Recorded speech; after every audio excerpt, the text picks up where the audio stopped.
আদম নবী বললেন, আল্লাহ রে, ও আমার আল্লাহ, জান্নাতের গেটের উপরে স্বর্ণাক্ষরে তোমার নামের সাথে সুন্দর করে একটা নাম লেখা ছিল রে আল্লাহ, যেই নামটা মুহাম্মদ। সুবহানাল্লাহ। আল্লাহ রে, যেই নাম মুহাম্মদ তোমার নামের সাথে সংযুক্ত করা আছে রে আল্লাহ, ওই নামটা অবশ্যই তোমার কাছে অতি প্রিয়, অতি ভালোবাসার নাম রে আল্লাহ।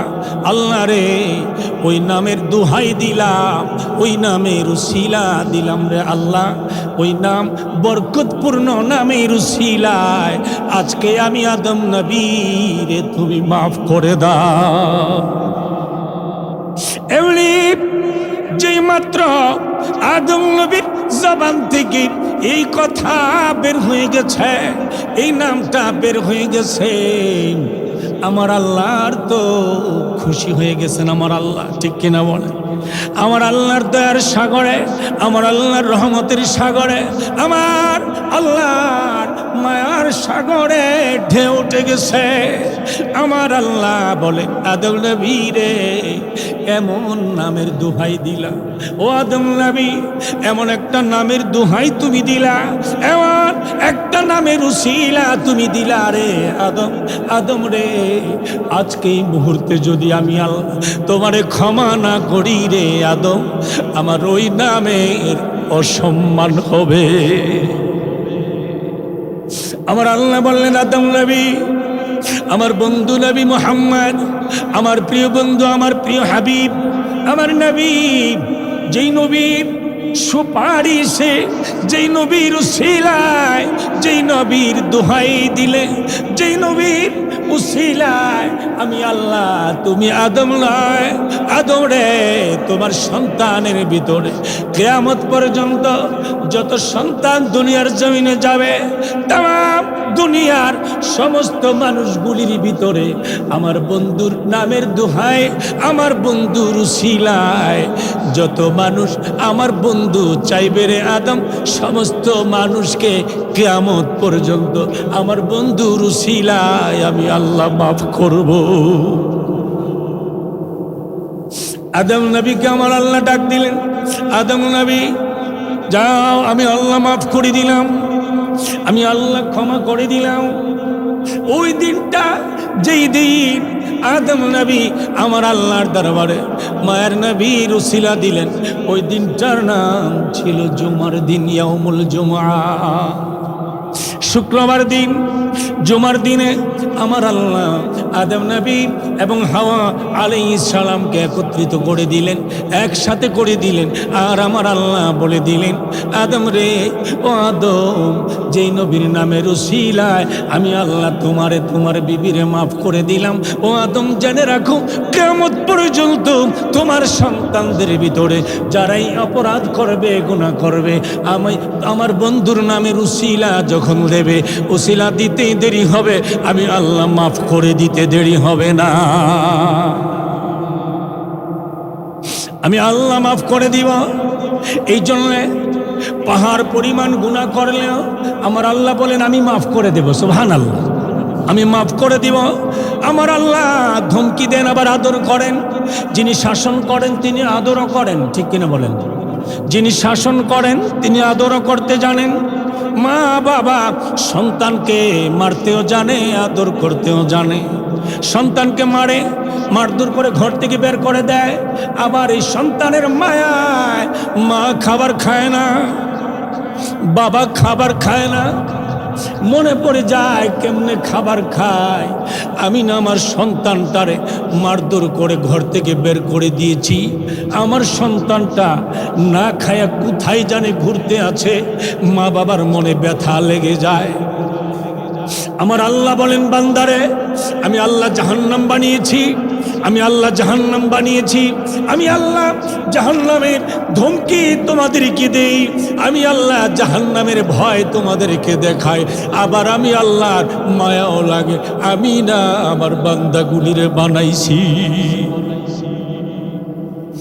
আমি আল্লাহর মায়া লাগে রে বান্দা, আমি আল্লাহর মায়া লাগে। আমি ধমকি দিই, তাড়ায় দিলে আমার বান্দাগুলি যাবে কোথায়? আমার বান্দাগুলির তো আমার জায়গা ছাড়া যাওয়ার জায়গা নাই।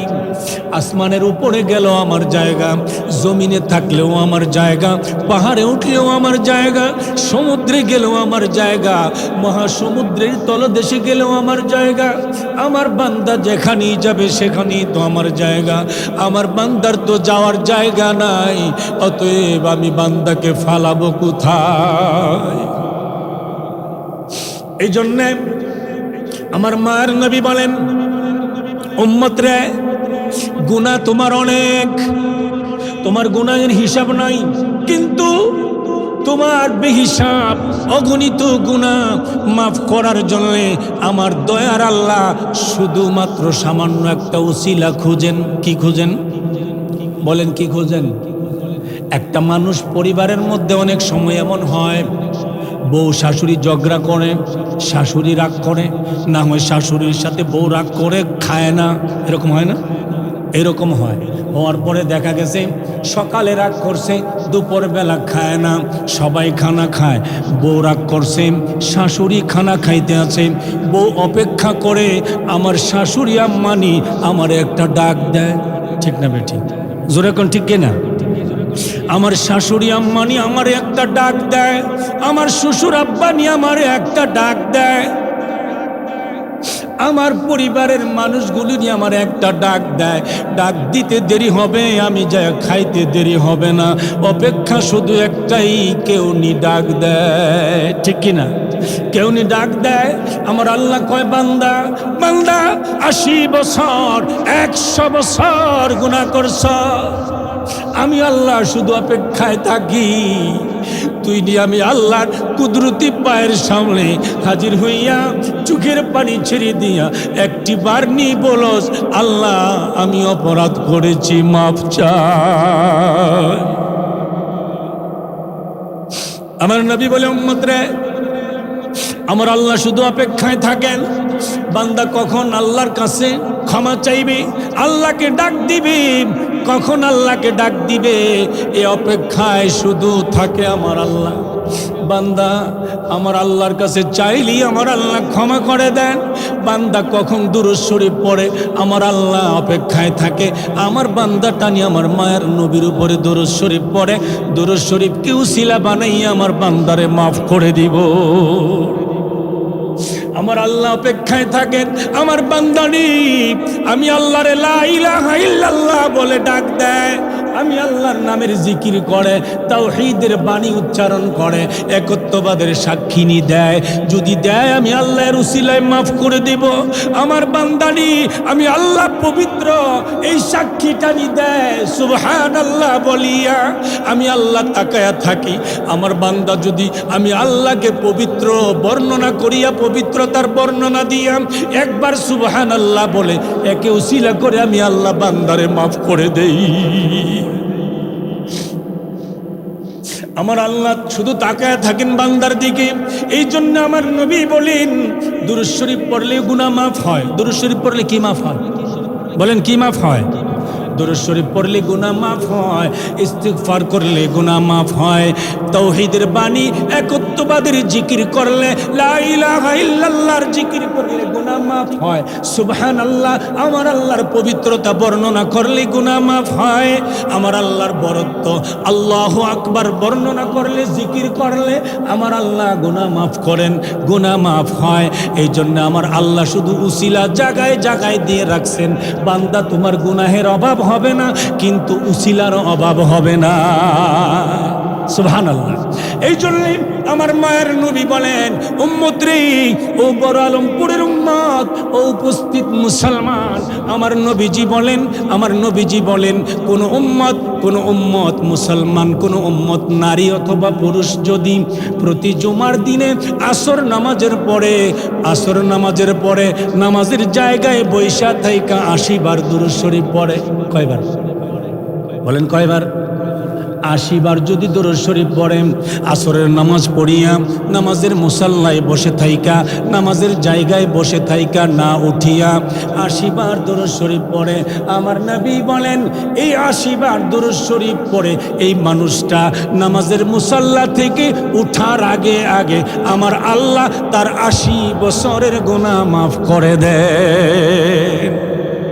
এবার 80 বছরের গুনাহ মাফ করে দেন যিনি পড়লেন, উনার বয়স যদি 60 হয়, 80 বছরের গুনাহ আসবে কোথায় থেকে?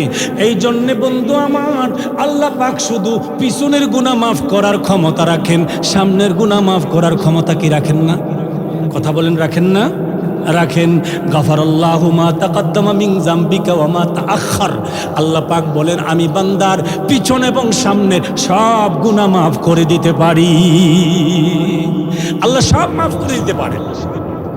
এই জন্য 60 যদি তোমার বয়স হয়, তুমি বসে 80 বার দরুদ শরীফ পড়লা, 60 বছরের গুনাহ এমনিতেই মাফ, সামনে অ্যাডভান্স অগ্রিম আমার আল্লাহ 20 বছরের গুনাহ তোমাকে মাফ করে দিবে। এবার দরুদ শরীফটা কি আমাদেরকে বুঝা শিখতে হবে, জানতে হবে। যেই কোনো দরুদ শরীফ নয়, আমার নবীজি শিখায়া দিয়েছেন আল্লাহুম্মা সাল্লি আলা মুহাম্মাদিন নাবিয়িল উম্মি ওয়া আলিহি ওয়া আসহাবিহি ওয়া সাল্লিমু তাসলিমা। সুবহানাল্লাহ।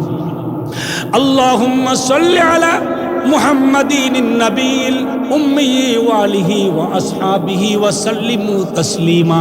আল্লাহুম্মা সাল্লি আলা মুহাম্মাদিন নাবিয়িল উম্মি ওয়া আলিহি ওয়া আসহাবিহি ওয়া সাল্লিমু তাসলিমা। আল্লাহুম্মা সাল্লি আলা মুহাম্মাদিন নাবিয়িল উম্মি ওয়া আলিহি ওয়া আসহাবিহি ওয়া সাল্লিম তাসলিমা।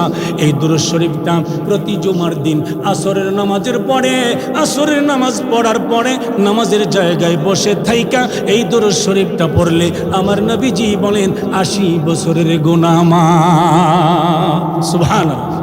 গুনাহ মাফ করে দেন।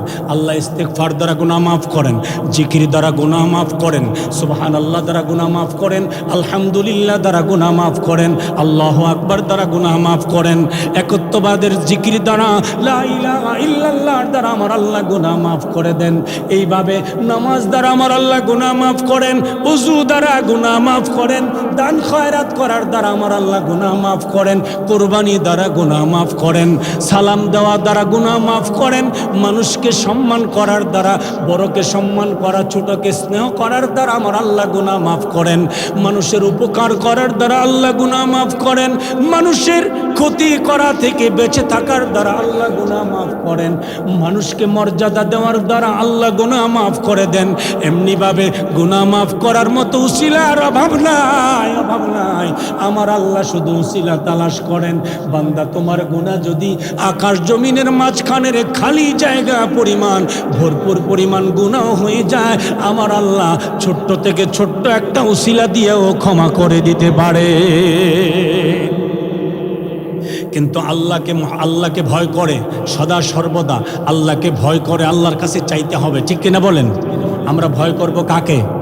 জোরে বলেন কাকে? আল্লাহকে ভয় করব।